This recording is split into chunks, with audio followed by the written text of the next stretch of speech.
तो आज हम बात करने वाले हैं भारतीय समाज में गर्ल चाइल्ड यानी बालिकाओं की स्थिति के बारे में। देखिए, ये एक ऐसा टॉपिक है जिसे समझना खासकर जो लोग भविष्य में टीचर बनने वाले हैं उनके लिए बहुत बहुत जरूरी है।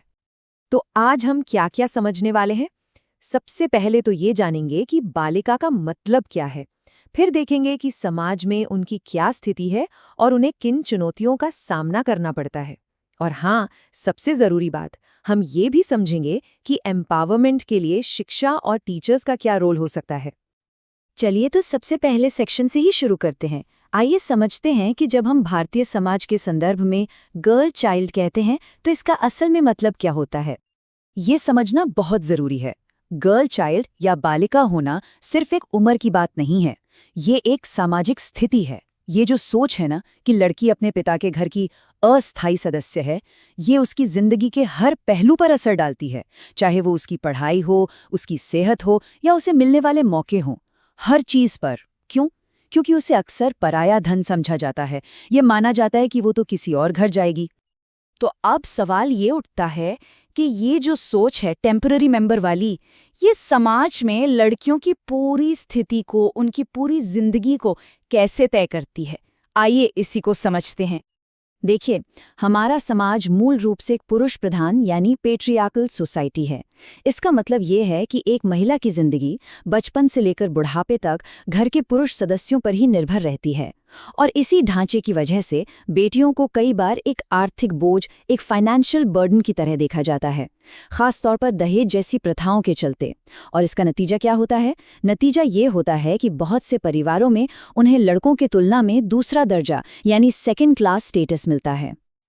अब जब समाज की सोच ऐसी होगी तो जाहिर है कि इससे कई गंभीर समस्याएं और चुनौतियां भी पैदा होंगी। तो चलिए अब जरा इन्हीं बड़ी समस्याओं पर एक नजर डालते हैं। शायद सबसे बड़ी और सबसे गंभीर चुनौती तो उनके जीवन के अधिकार से ही जुड़ी है। कन्या भ्रूण हत्या, फीमेल फोर्टिसाइड, ये हमारे समाज की एक कड़वी सच्चाई है। और जो बेटियां दुनिया में आ भी जाती हैं, उनके साथ जन्म से ही लैंगिक भेदभाव शुरू हो जाता है। ये भेदभाव उनके पोषण तक में दिखाई देता है। अक्सर देखा जाता है कि लड़कों के खानपान पर ज्यादा ध्यान दिया जाता है और लड़कियों पर कम, जिसका असर उनकी सेहत पर लंबे समय तक पड़ता है। सेहत की चुनौतियां तो हैं ही, इनके अलावा सामाजिक और शैक्षिक रुकावटें भी कुछ कम नहीं है। लड़कियों की पढ़ाई को अक्सर प्राथमिकता नहीं दी जाती, उसे जरूरी नहीं समझा जाता। फिर आती है बाल विवाह की समस्या। कम उम्र में शादी कर देना ये न सिर्फ उनकी पढ़ाई छीन लेता है, बल्कि उनकी सेहत को भी तबाह कर देता है। और तो और घरेलू हिंसा का सामना करना और पारंपरिक रूप से संपत्ति के अधिकारों से दूर रखा जाना, ये सब उनके विकास के रास्ते में बहुत बड़े रोड़े अटकाते हैं। इन्हीं सब समस्याओं के बीच पंडित जवाहरलाल नेहरू की एक बात हमें समाधान की तरफ ले जाती है। उन्होंने कहा था, अगर आप एक पुरुष को शिक्षित करते हैं तो आप सिर्फ एक व्यक्ति को शिक्षित करते हैं, लेकिन अगर आप एक महिला को शिक्षित करते हैं तो आप पूरे परिवार को शिक्षित करते हैं।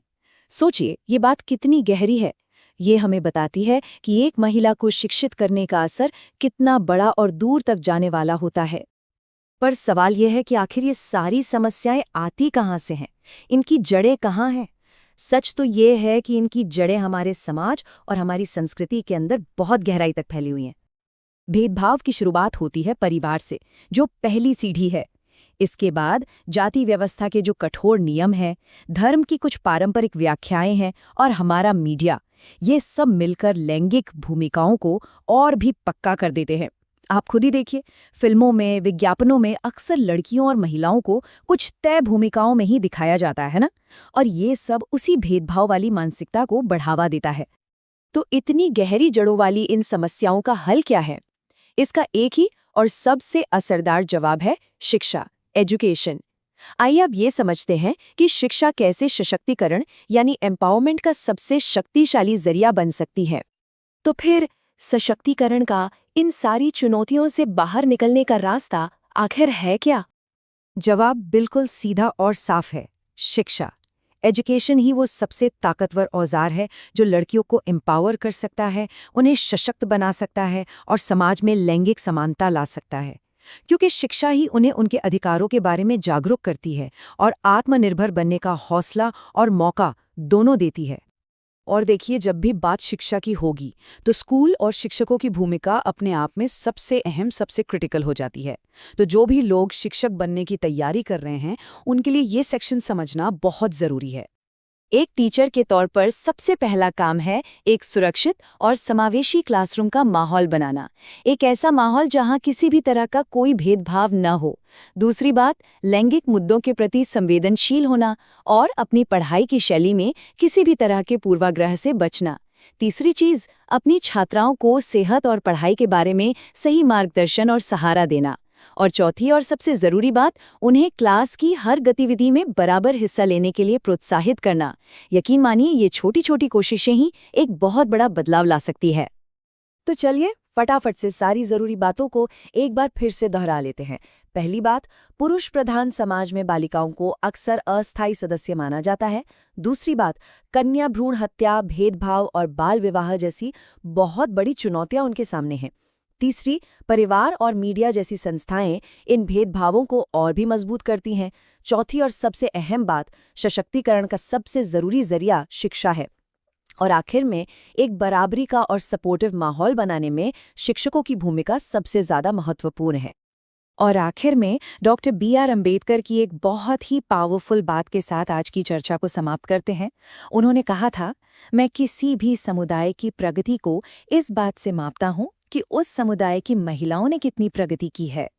ये बात हमें सोचने पर मजबूर करती है कि किसी भी समाज की असली तरक्की का पैमाना असल में वहाँ की महिलाओं की तरक्की ही है।